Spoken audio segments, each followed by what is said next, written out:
Economia versus coronavírus. O que você me diz sobre isso? Então, Nina, a situação que a gente está enfrentando no Brasil, não só no Brasil, mas no mundo todo, é uma situação atípica.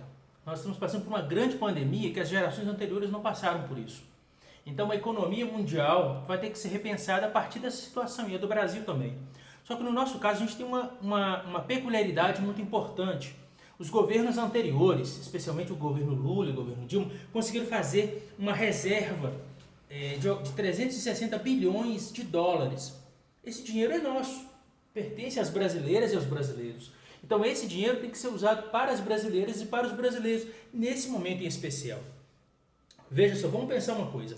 Você, a pessoa que está desempregada, a pessoa que não tem renda, que precisa ficar em casa, ela precisa receber do governo federal, dos governos estaduais e municipais, recursos para poder manter água em casa, luz, manter comida. Isso é direito humano essencial. E se esse dinheiro é nosso, que foi gerado pelos brasileiros nesses anos, ele tem que ser empregado para o bem-estar dos brasileiros, seja durante 3, 4 ou 5 meses, se forem necessários. Agora, como é que isso vai ser feito? Tem que ser pensado pelo governo federal, pelos governos estaduais, pelos governos municipais. Sendo que, gente, dinheiro na mão de pobre faz a economia girar. Dinheiro na mão de especulador vai para a especulação. Por isso, eu defendo que esses recursos sejam colocados na mão das pessoas pobres.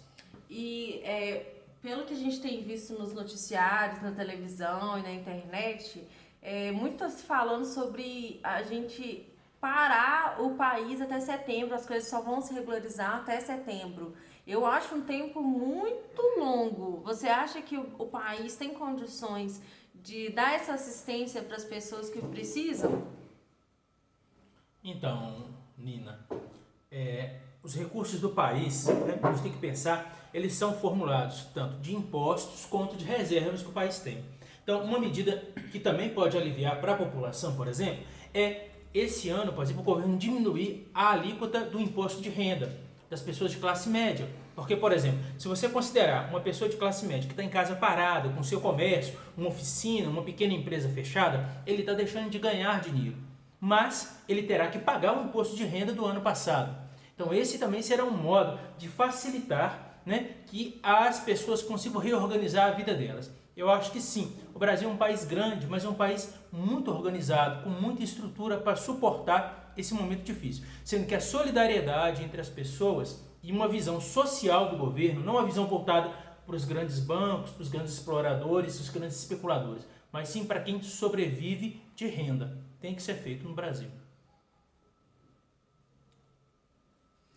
Sidney, você sabe que o maior público de atendimento meu são as crianças e adolescentes. Então, como é que é esse coronavírus até elas? Elas são grupos de risco? Como é que funciona isso? Muito interessante, né, Verônica? Porque no nosso informe epidemiológico aqui de Minas Gerais, nós temos um caso confirmado de coronavírus em menores de 1 ano de idade. Nós não temos hoje, né, até hoje, dia 24 de março, nenhuma morte confirmada. Tem várias mortes suspeitas, mas ainda não tem nenhuma morte confirmada pelo coronavírus. Então, na situação tanto da China, da Coreia do Sul, da Itália, nós não temos morte de crianças, né? A gente sabe hoje que as crianças elas podem ter o coronavírus, elas podem pegar o coronavírus, mas elas vão servir principalmente de veículo de transmissão desse coronavírus para as pessoas que são dos grupos de risco. Então, as crianças podem vir a ter coronavírus, mas criança com risco de adoecer grave pelo coronavírus são as crianças que têm risco de adoecer também por outras doenças. Por exemplo, aquela criança que é asmática grave, aquela criança que tem câncer, aquela criança que tem alguma doença imune, aquela criança que tem uma doença endocrinológica, como diabetes. Essas vão ser as crianças que vão ter risco de adoecer de modo grave pelo coronavírus. As crianças, em geral, saudáveis, não serão grupo de risco do coronavírus. E com relação às gestantes, elas têm algum cuidado diferente? Intensificar isso? Como que funciona também para elas? As gestantes, assim como a população em geral, devem ter medidas de higiene. A medida de higiene ela é para todo mundo, independente de sexo, de idade, né? A gente teve, com relação às gripes epidêmicas anteriores, maior quantidade de morte entre gestantes. Então, por isso pelas complicações, porque a gestação ela muda toda a fisiologia do corpo feminino, faz com que a mulher fique mais propensa a algumas doenças. Por isso, as gestantes são grupo de risco e devem receber cuidado adequado. Sidney, dentro dessa discussão, dessa conversa, uma questão que me preocupa e que eu acho que preocupa muita gente também, é as pessoas que elas já são portadoras de alguma doença crônica, e aí seria até interessante levantar algumas dessas doenças. Qual o risco? Essas pessoas estão mais propensas à contaminação do corona? Como que seria isso na sua visão, na visão médica disso? Ok, Everton. Então, sim, pessoal, a maior parte de nós, provavelmente, dentro de 5, 10 anos, 80 a 90% da população brasileira será positivo para o coronavírus. O que quer dizer isso? Que daqui a 10 anos, quando você tirar o sangue da maioria das pessoas e testar, será positivo para o coronavírus. Agora, a gente sabe que a maioria de nós vai ter o coronavírus de uma forma leve. Uma gripe, um resfriado, algumas pessoas poderão ter diarreia e algumas pessoas poderão ter pneumonias leves e um grupo pequeno, pneumonia grave. Quem é esse grupo? Maiores de 65 anos, pessoas com doenças pulmonares crônicas, asma, doença pulmonar obstrutiva crônica, ou seja, aquelas pessoas que são tabagistas ou que ficaram muitos anos expostas ao fogão de lenha, a fornos, né? Pessoas com câncer ativo, pessoa que tem algum tipo de câncer ativo também tem um risco maior de desenvolver doença grave pelo coronavírus. Pessoas com diabetes, aquela açúcar no sangue aumentada, se o diabetes não estiver bem controlado, também tem mais chance de desenvolver doença pelo coronavírus. E as pessoas hipertensas descompensadas. Por isso é muito importante, você que está em casa, que tem alguma dessas doenças, ficar em isolamento domiciliar, seguir as orientações médicas, não se desesperar e buscar ajuda caso você apresente algum sintoma de tosse, febre, falta de ar. Nós do SUS, as trabalhadoras e os trabalhadores do SUS, estamos aqui para cuidar de você. Fique tranquila, fique tranquilo, nós vamos vencer o coronavírus. Uma outra questão também como assim, a vida continua, a vida segue o seu ciclo para todos. E qual está sendo assim os cuidados e ao mesmo tempo, quando a gente fala em cuidado, a gente pensa também numa questão de precaução, de pós-exposição. Para as gestantes que vêm a dar à luz, que vêm a ganhar os seus bebês, como que está sendo feito isso dentro dos hospitais, dentro das maternidades? Bem, Everton, a questão central das gestantes aqui no serviço de saúde é o mesmo de todos os trabalhadores do serviço de saúde, ou seja, que durante o parto, né, se essa gestante tiver sintoma respiratório, ela utilize a máscara, né, se ela estiver gripada, para proteger o bebê dela e também para proteger a equipe que vai cuidar dela, né? E ela pode amamentar, muito importante, viu?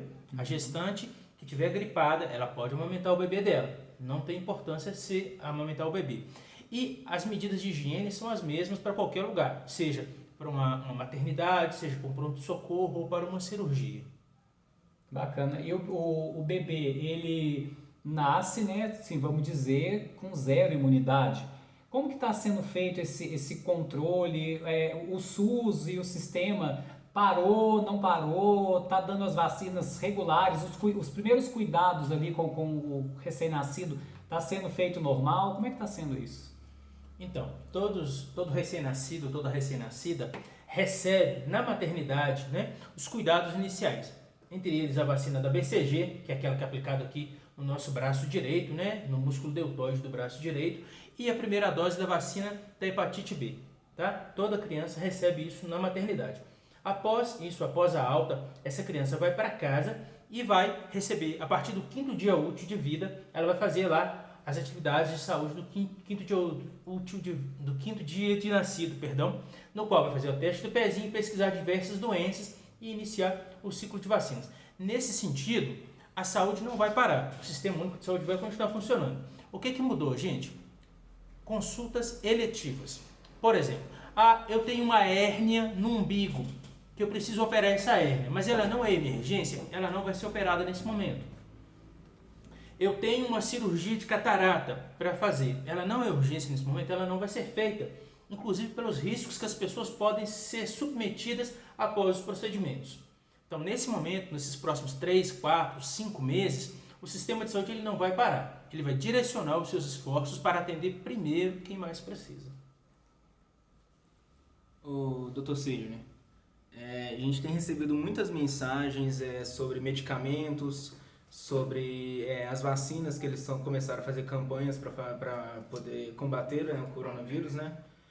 Tem algum medicamento que a gente pode utilizar para poder reduzir os efeitos? Ou essas vacinas, por que elas estão sendo recomendadas para a gente tomar? Como que está funcionando esse processo? Então, Felipe, com relação a medicamentos, nós vivemos numa sociedade medicalizada, né? As pessoas tomam remédio para tudo. A gente precisa lembrar que o coronavírus é um vírus. Só para a gente tentar comparar um vírus com um ser humano, o vírus, nos primeiros 2, 3 dias dele, no corpo da pessoa, ele é como um adolescente, 15, 16, 17 anos. Ele tem muita energia, muita capacidade. Isso faz com que a pessoa tenha muitos sintomas. Febre, tosse, nariz escorrendo, dor no corpo, mal-estar. À medida que o vírus vai envelhecendo, ele também vai amadurecendo algumas pessoas. Começa a aparecer barba branca, cabelo branco, e o doente do vírus começa a se recuperar aos poucos. Até que chega a etapa final do vírus, aos 14, 15 dias, que a pessoa já está bem e o vírus está velhinho, está morrendo. Nesse sentido, estão se testando alguns medicamentos para combater o coronavírus. Só que esses medicamentos, gente, eu preciso que você em casa saiba disso. Não vai à farmácia comprar medicamento para combater o coronavírus. Por exemplo, a hidroxicloroquina. Deixe esse remédio para os médicos e as médicas usarem lá no CTI para as pessoas que estão graves de coronavírus. A maioria de nós, tirando as pessoas de grupos de risco, vamos ter coronavírus de forma leve. Então, não sem necessidade de medicamentos extra. Qual que vai ser o remédio em casa, Verônica? Água, canja de galinha, carinho, tranquilidade, ficar bem, remédio para febre, paracetamol, dipirona, tentar passar esse momento com o máximo de tranquilidade. Agora, se você ou alguém da sua família tem um fator de risco para formas graves de doença do coronavírus, aí fica de olho. Pessoa que está com dificuldade para respirar, que está com muito cansaço, deve sim ser levado ao serviço de saúde. Com relação às vacinas, é importante dizer, nesse momento o Brasil adiantou, a partir do dia 23 de ontem, a vacinação contra a gripe, que aconteceria em meados de abril. Então a vacina está começando nesse momento. Então a gente está sugerindo, né, o serviço de saúde, que não se leve ao mesmo tempo crianças e idosos para vacinar. Por quê? Essas crianças podem ser portadoras assintomáticas de coronavírus. E esses idosos são pessoas que sim podem contrair, né, o coronavírus da criança assintomática.